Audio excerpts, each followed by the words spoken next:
Fuat Alçeевич, buna 6 yıldan beri Valakit'te bolup keledi ушул проект. Kim bir cevap verdi, kim bir cezalandı? Var mı günökörlörü? Hurmatlı Kuraymış, ben jana ayttım, бұл суроо болду эле сизге чейин дагы. Мен азыр жанымда бул маалыматтар жок экен, биз сизге берели.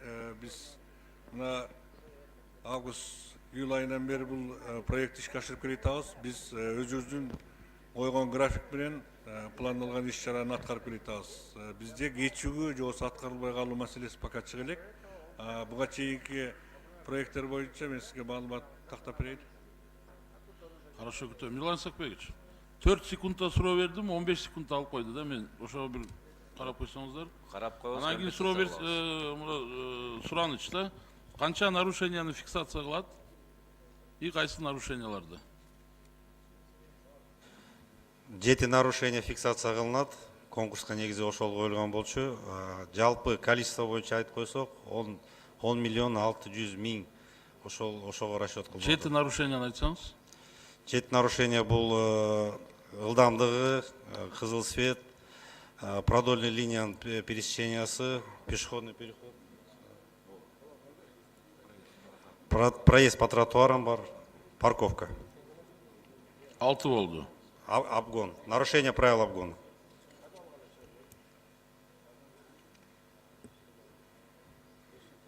Аз эмеспи? Жетиштүүбү? Бул негизи такталган болчу, дүйнөлүк практика боюнча эң эрежесин бузган ошолор болуп атат, бирок ага функционал болуп башкаларды кошобуз. Азыркы өкмөттүн курамы отставкага кетсе, бул долбоор кийин иштеп кетеби же өкмөт алмашты деп башынан баштайбызбы бул теманы? Менимче иштей берет, Тынчтык Ибраимович. Эми ал келгендерден зависит этет да, биз кетсек. Түшүнүктүү. Анан кийин мына көз карандысыз комиссиянын курамын айтып берсеңиздер. Анан бул кандай? Бул менин жеке оюм боюнча бул супер орган экен да. Госкомитет чечимди кабыл алып атат. Алар ал комитеттин чечимин жокко чыгарып коюп атат. Анан кайра эле госкомитет сотко берип, кайра утуп алып атат. Бул дурдом да. Бул кандай түшүнсө болот? Курамы кимден турат? Өкмөт мүчөлөрүнөнбү? Өкмөттүн структурасындагы иштеген кызматкерлерден турабы? Урматтуу Тынчтык Ибраимович, бул ведомстволор аралык комиссия көз карандысыз. Канча адам кимдер алат? Финансы министрлигинин буйругу менен бекитилген 15 кишиден турат. Ал иштей турган өзүнчө жобо бекитилген, ошол жобонун негизинде иштешет. Ошол кайсы ведомстволордон 15 адам? Мамлекеттик сатып алуулар департаментинин алдында. Ошо 15 бардыгы бир мекемеденби? Жок, ал деген ар түрдүү мекемелерден. Айтпайсызбы, кайсы мекемелерден? Азыр айтып койчу. Саламатсыздарбы? Директор департамента Озунбеков Улан Доктурбаевич. Эми комиссия боюнча жаңы комиссия түзүлгөн, ал составы 15 киши, 3 группага бөлүнгөн, юристтер, закупщиктер, анан сообществодан кошулган немелер. Үчүнчү жолу суроону берип атам. Кайсыл мекемелерден? Ведомстволордон? Эмеден основной закупщиктер эмеден бар. Айлбанк, Минэконом, дагы эксперттер бар, ошо именно закупка боюнча. Юристтер бар. Каяктан ошол эксперттер, каяктан юристтер?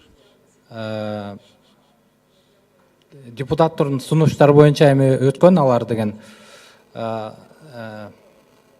прецедент деген юридический компаниядан бар юристтер,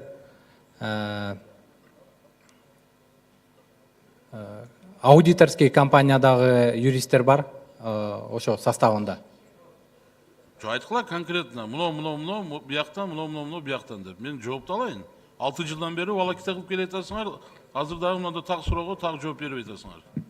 Жо берсе кат жүзүндө деле берели, полный маалымат деп. Анткени деген мен кат жүзүңөрдү. Эме экспертный совет түзүлгөн биздин. Наизусть билиш керек да, госкомитеттин чечимин бир комиссия жокко чыгарып атат. Бул кандай бул түшүнсө болот? Билбейсиңер. Курамында ким турат?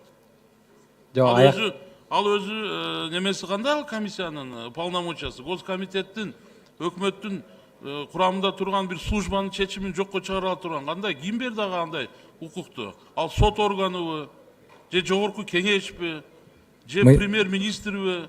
Мыйзам негизинде 48-беренеде каралган ошо независимый комиссия түзүлүш керек деп. Кайсы мыйзамдын? Биздин мыйзамыбыз закон о госзакупках. Мамлекеттик сатып алуулар боюнча. Ошол мамлекеттик сатып алуулар мыйзамда ошол комиссияга ошондой мүмкүнчүлүк берилдиби? Берилген. Комитеттин чечими жокко чыгара алат деп. Жок, алар деген ошо жана даттануу арыздарды караганга эмеге берилген. Чечим чыгарып жокко чыгарып атпайбы комитеттин чечимин?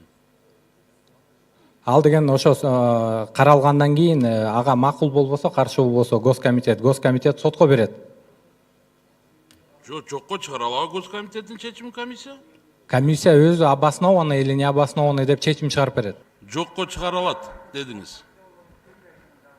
Комиссияда мүмкүнчүлүк бар экен, мамлекеттик бир органдын чечимин жокко чыгаруу. Туурабы? Туура түшүндүмбү? Ооба. Эгерде андай болбосо, отставкага кеткенге даярсызбы? Билбегендигиз үчүн. Даярмын.